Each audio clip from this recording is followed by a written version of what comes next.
Bonjour à tous, avec l'aide de Dieu, nous allons étudier Hilchot Shvitat Asor, les lois d'arrêter de travailler le jour de Kippour, Perek Sheni Halacha Aleph, le deuxième chapitre. Ochel b'yom Kippour machalin haroyim la'adam. Quelqu'un qui mange le jour de Kippour des aliments qui sont aptes à être mangés par un être humain, qui kotevet agasa, de la taille d'une grande date, shi pachot mika beitza, ce qui correspond à un peu moins qu'un beitza, le volume d'un œuf, il est coupable. Et tous les aliments s'additionnent à cette quantité. Quand il est coupable, donc c'est-à-dire qu'il est coupable de karet, de retranchement, comme on a appris dans le chapitre précédent. De même, celui qui boit des boissons qui sont aptes à être bues par un être humain, il en boit kimlo lugmav, de quoi remplir ses joues chez le shote de la personne qui boit. C'est-à-dire c'est pas une quantité qui est égale comme tout le monde, comme on a dit avant, côté avec agasa, une grande date. Ici, c'est en fonction des joues de chacun. Chacun en fonction de ses joues. Chayav, il est coupable. C'est quoi la mesure des joues qui sont remplies? Alors, ce que le Ram va nous dire, il ne s'agit pas ici que les deux joues vont être gonflées des deux côtés. Non, c'est juste remplir les joues normalement, de manière que si il va mettre tout ce qu'il a dans les deux joues, il va mettre seulement d'un côté d'une joue, on va voir une joue qui est remplie. En général, cette mesure-là, dans un homme de taille normale, moyenne, parot mirvit, ça correspond à moins qu'un rvit, à moins que 86 millilitres. Tous les liquides, toutes les boissons s'additionnent à cette quantité, c'est-à-dire s'il a bu différentes boissons et en tout, il y a un melo lugmav, eh bien il sera chayav, il sera coupable. Par contre, manger des aliments et boire des boissons, ça ne va pas s'associer pour dire tiens, en même temps, il y a un révit et il y a 86 millilitres pour qu'il soit chayav, donc ce n'est pas le cas. Halacha bet, echad ha'ochel ochlin v'mutarim. C'est la même loi, que ce soit quelqu'un qui a mangé des aliments qu'on a le droit de manger d'après la Torah, ou sha'ach al-varim asur, mais qu'il a mangé des choses que la Torah interdit de manger, qui donne pigoul, par exemple, s'il a mangé un morceau de sacrifice qu'on n'a pas le droit de manger, parce qu'au moment que la shrita, l'abattage rituel du sacrifice a été fait, la personne a eu la pensée de le manger plus tard. Ça s'appelle un sacrifice qui est pigoul, ou bien un notar, ou bien c'est un sacrifice que la date de le manger, ça a expiré. Vetevel, ou bien donc, ce qui est des choses la récolte de la terre d'Israël, qu'on n'a pas mis de côté, ce qu'il faut prélever. Ou nevelot, ou bien un animal, une bête sauvage ou un oiseau qui sont morts sans qu'on a fait la shrita, qu'on a battu rituellement, c'est une nevela. Ou bien, ou trefot, ou bien des animaux qui sont malades et qui vont bientôt mourir, qu'on n'a pas le droit de manger en général. Vechel, c'est de la graisse interdite, aux dames ou du sang qu'on n'a pas le droit de manger, de boire. Tant qu'il a mangé des aliments qui sont aptes à être mangés pour un être humain, que ça soit kasher ou pas kasher, il est coupable de retranchement pour avoir mangé le jour de Kippour. Halacha gimel. S'il a mangé, il a bu moins que cette quantité. Et il n'est pas coupable de retranchement. Bien que la Torah l'interdit même une demi-mesure. Quand on dit une demi-mesure, en vérité, c'est pas juste la Torah l'interdit une demi-mesure. La Torah l'interdit même moins que la mesure. C'est-à-dire, pour être coupable de karet, de retranchement, c'est uniquement si tu as mangé ou tu as bu la mesure qu'on vient de mentionner. Mais cela n'empêche pas que c'est quand même interdit, même si c'est moins que cette mesure. On est passible de retranchement uniquement si la personne elle a mangé la quantité, la mesure que nous avons dit. Celui qui mange ou qui boit une demi-quantité, une demi-mesure, quand on dit une demi, encore une fois, c'est pas une demi, mais c'est moins que la mesure, les sages lui donnent, le tribunal lui donne des coups qui sont été instaurés par les sages, qu'on appelle des coups pour s'être rebellé. Halacha dalet. Achal me'at. Il a mangé un peu. Après, il a encore mangé un peu. Après, il a encore mangé un peu. À chaque fois qu'il a mangé un peu, quand on dit un peu, ça veut dire moins que la quantité qui est interdite le jour de Kippour. Alors, est-ce que tous ces fois-là qu'il a mangé vont s'additionner ou pas? Alors, la réponse, elle est si depuis qu'il a commencé à manger, jusqu'à qu'il a fini de manger, c'est chaque fois un petit peu qu'il a mangé, il y a le laps de temps d'avoir mangé 3 œufs. Donc le temps qui est nécessaire pour manger 3 œufs. Dans ces cas-là, ça va s'associer. C'est-à-dire que si il a mangé un peu, et encore un peu, et encore un peu, mais c'était dans un laps de temps qu'on peut manger 3 œufs, eh bien ça va s'additionner. Alors, c'est dur de dire c'est quoi ce moment-là, le temps de manger 3 œufs, c'est ce qu'on appelle en hébreu que des achilat pras, le temps de manger un pras. Un pras, c'est un demi-kikar, un demi-morceau de pain. Un morceau de pain, il est avec 6 œufs. Un demi-morceau de pain, c'est 3 œufs, ce qu'on apprend ici, qui est achilat pras, il y a 3 œufs. Pourquoi je dis c'est difficile? Parce qu'il y a différentes opinions. Ça va entre 2 minutes jusqu'à 9 minutes. Dans tous les cas, donc on a compris, c'est le temps de manger 3 œufs, il me lave, et sinon, s'il a mangé un peu, et encore un peu, encore un peu, mais si tu vas associer tout ça, il y a plus que le temps de manger 3 œufs, ça ne va pas s'associer, c'est pour s'additionner à la mesure, donc dans ce cas-là, il sera patour donc de la punition. Shata me'ad vechazar veshata vechazar veshata. S'il a bu un peu, donc moins que melologumav, moins que de quoi remplir les joues. Puis il a rebu encore une fois et encore une fois. À chaque fois, il a mangé, il a bu moins que la quantité. Si il y a en laps de temps, depuis le début qu'il a bu un peu jusqu'à la dernière fois qu'il a bu, il y a de quoi, le temps de boire un révite, il y a le temps de boire 86 millilitres, mitztaf ou le shiur. Dans ces cas-là, toutes ces fois qu'il a bu un peu vont s'additionner, vont s'associer, et donc il sera chayav. On s'additionnait s'il y avait un meloluguma, s'il a rempli, si par exemple il a bu on va dire, le temps de boire un révite, imaginons, j'ai pas vu combien de temps c'est de boire un révite, ok, mais disons que le temps de boire un révite, ça serait 1 minute. Et lui, il a bu un peu. Après, il a attendu 10 secondes, il a bu encore un peu. Il a attendu encore 10 secondes, il a bu encore un peu. Mais quand tu vas additionner tous, ça va faire le lugma, ça va faire de quoi remplir le joug. Eh bien, à ce moment-là, il sera chayav. Il me lave, sinon, ça ne s'additionne pas, et donc, il serait patour. Halachahe.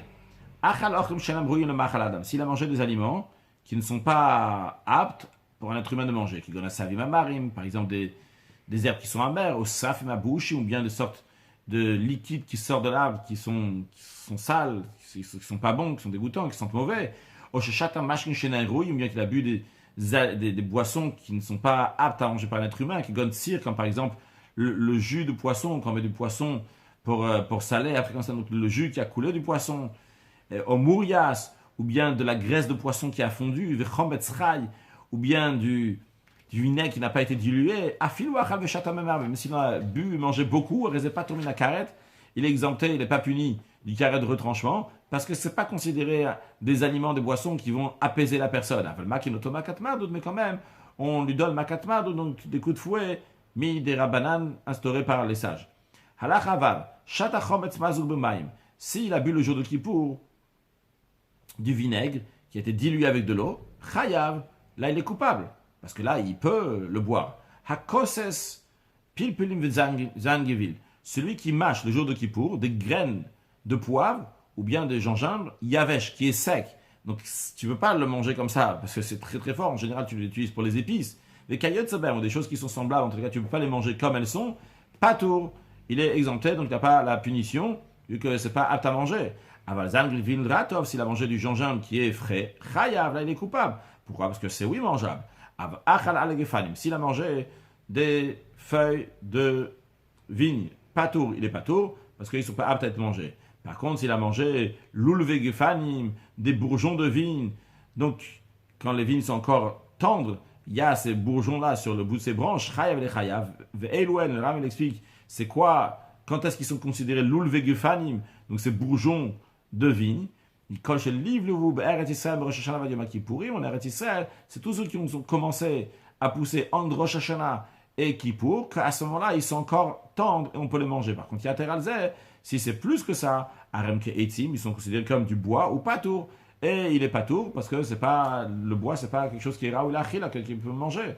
De même, dans tous les autres arbres, dans tous les autres aliments, que s'ils sont aptes à être mangés, eh bien, il est chayav. S'ils ne sont pas aptes à être mangés, il est patour. Halakha zayin. Achal tsali ben melach. S'il a mangé de la viande qui était salée.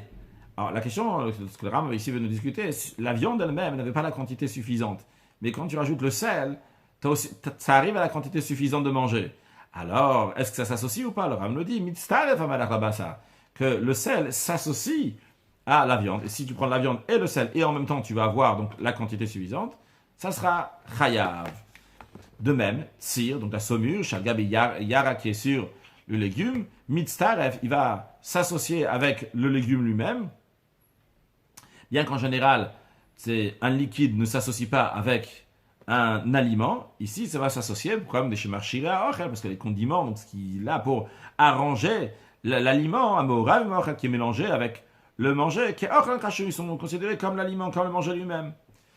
Encore une chose, le Ram nous dit, ayasavé amachilaga, ça c'est quelqu'un, il était rassasié d'avoir mangé énormément, une grande quantité, il n'en peut plus. C'est un dégoût pour lui de manger plus. Et quand même, il a mangé plus que sa satiété, plus que ce qu'il est déjà rassasié. Patour. Il est patour. Pourquoi? Il est patour. Parce que c'est comme quelqu'un qui a mangé des aliments qu'il ne peut pas manger. Parce que pour lui, il ne peut pas les manger. Bien que ce qu'il a mangé, le surplus qu'il a mangé, ça, c'est bon, ça convient pour quelqu'un qui est affamé. Mais ça ne convient pas à quelqu'un qui est rassasié comme lui. Donc, pour lui, c'est considéré que tu as mangé quelque chose qui n'est pas apte à manger. Un malade qui est en danger, un danger de mort. Il a demandé de manger le jour de Kippour. Même si les médecins compétents disent il n'a pas besoin de manger, quand même, on le fait manger al piato basé sur ce que lui-même il a dit. Jusqu'à qu'il dit ça suffit, j'ai plus besoin de manger. Maintenant, si le malade il a dit j'ai pas besoin de manger, le médecin il a dit il a besoin de manger. On fait manger le malade basé sur ce que le médecin a dit. Sa condition que ce soit un médecin compétent. Maintenant, un médecin il dit ce malade-là doit manger, un médecin il dit il n'a pas besoin de manger. Par le doute, comment on fait manger le malade? Encore un cas, une partie des médecins disent il faut qu'il mange, ou une partie des médecins disent il n'a pas besoin de manger. On va d'après la majorité des médecins. Ou bien, s'il n'y a pas une majorité ici, par exemple, il y a deux médecins contre deux médecins, on regarde ceux qui sont plus compétents. Au bilva, tout ce qu'on vient de dire jusqu'à présent, chez le Yom Arachol et Tsarichani. Si le malade il n'a pas dit j'ai besoin, avalimamar, Tsarichani, si le malade il dit j'ai besoin de manger, machilinoto. On le fait manger, on ne regarde même pas ici la majorité, qui est plus compétent, on écoute le malade. Si le malade il n'a pas dit j'ai besoin de manger, les médecins sont en désaccord, tous les médecins sont compétents. Et il y a autant de médecins qui disent qu'il doit manger, comme ceux qui disent, le même nombre qui disent qu'il n'y a pas besoin de manger. On le fait manger si on a un doute, donc on le fait manger.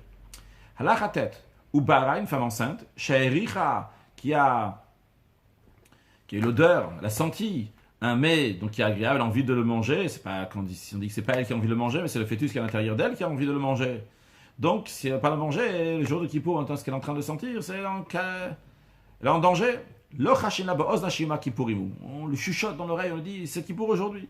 Si par ce souvenir-là, son esprit s'est apaisé, moutav, tant mieux. Et sinon, si le fœtus veut encore manger ça, le notaire l'a fait manger, jusqu'à que son esprit va s'apaiser, son âme va s'apaiser. Celui que l'a saisi, donc une boulimie, donc il a perdu conscience, il n'arrive plus aussi à voir, donc c'est à cause du fait qu'il était affamé. On lui donne à manger jusqu'à qu'il va voir clairement les choses. Une fois qu'il voit clairement, c'est donc qu'il s'est guéri. On le fait manger à filu nevel otushkatim, même des manger qui n'est pas cachère. On le fait manger tout de suite. On ne dit pas à l'instant ça c'est pas cachère, on va aller chercher maintenant quelque chose qui est cachère. Un enfant qui a 9 ans, s'il est en bonne santé ou s'il a 10 ans, alors qu'il est faible, malade, Mechanchinot, on l'éduque pour jeûner Shaot, pour quelques heures, Ketzad. Comment on l'éduque les enfants? Si l'enfant il avait l'habitude de manger dans la deuxième heure de la journée, imaginons que la journée commence à 6 heures du matin, elle finit à 18 heures. Donc lui, il avait l'habitude de manger entre 7 heures et 8 heures. Là, on le fera manger entre 8 heures et 9 heures, à la troisième heure. S'il avait l'habitude de manger à la troisième heure, donc c'est-à-dire entre 8 heures et 9 heures, on peut manger à la quatrième heure, c'est-à-dire entre 9 heures et 10 heures. Le principe il est qu'en fonction de la force du petit, on rajoute donc pour affliger, pour faire qu'il va faire ce inouï, dans les heures, combien il peut. Lorsqu'il va attendre qu'il a faim, à ce moment-là, il va manger à chaque fois. Ben Achad Shana, maintenant, en ce qui concerne un enfant qui a 11 ans, Ben Zachar Ben Keva, que ce soit un garçon, que ce soit une fille, le garçon va être bar mitzvah dans 2 ans, la fille va être bat mitzvah dans 1 an. Mitane ou Mashlim, ils jeûnent et finissent le jeûne, ils disent sauf les Rabanan, les sages historiques qui jeûnent, que les Chandro Ben Mitzvot pour l'éduquer dans les commandements. Halacha Yudalef, Bat Shtem Shana Yom Echad. Une fille qui a 12 ans et 1 jour, c'est-à-dire qu'elle a fait sa bat mitzvah aujourd'hui par exemple, ou ben shlosh sana yom echad, 13 ans, donc il a fait sa bat mitzvah aujourd'hui, chez Vi ou Shtes Arot, qui ont eu 2 poils pubiens, Arem Gdolim, ils sont considérés grands, les Chola mitzvot, pour tous les commandements de la Torah, ou Mashlim, Minatora, eux ils doivent finir le jeûne, pas Mideraban, Minatora. Avalim Loev ou Shtes Arot, s'ils n'ont pas amené 2 poils pubiens, ils n'ont pas encore ces 2 poils pubiens, Adaim Tani même, ils sont encore considérés des enfants, Ve'eina Mashtimim, El Amidis Risofim, vous complétez le jeûne, ils vont finir le jeûne uniquement Midera Banan et non pas Minatora. Katan Shopachon Ben Tesha, un enfant qui a moins de 9 ans, En Me Aninoto, on l'afflige pas, on ne le fait pas jeûner, mais Yom Kippour, le jour de Kippour, on ne fait pas jeûner le jour de Kippour, que chez le Yavo, l'idée Sakana, pour ne pas le mettre en danger. Juste à noter que la halakha est différente aujourd'hui en ce qui concerne les enfants, donc même à 11 ans, on ne les fait pas jeûner, pour plusieurs raisons, comme ça dans le Shulchan Aruch, aujourd'hui il finit pas parce que tout le monde étudie aujourd'hui la Torah, elle affaiblit le corps, et en plus aujourd'hui on est plus faible qu'avant, les enfants ils sont pas considérés donc en bonne santé pour faire tout le jeûne. Donc on rajoute pas ces jeûnes-là, et ça il faut voir donc dans le Shulchan Aruch, on est en train d'apprendre le Rambam, dans lequel on ne tient pas des halachot du Rambam, un sujet de Chassidut, qui est lié un peu avec ce qu'on a dit aujourd'hui. On a parlé donc de Chinuch, des enfants, l'éducation des enfants, qu'on les éduque donc en plusieurs fois. On commence avec des heures, à partir et à partir de 11 ans, on dit ici on les fait jeûner donc pour les chinuch, pour les éduquer.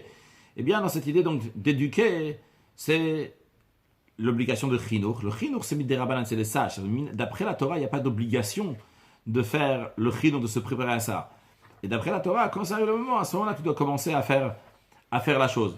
Mais les préparations, tu vas faire une fois que tu auras l'obligation, font partie de la chose qu'il faut faire.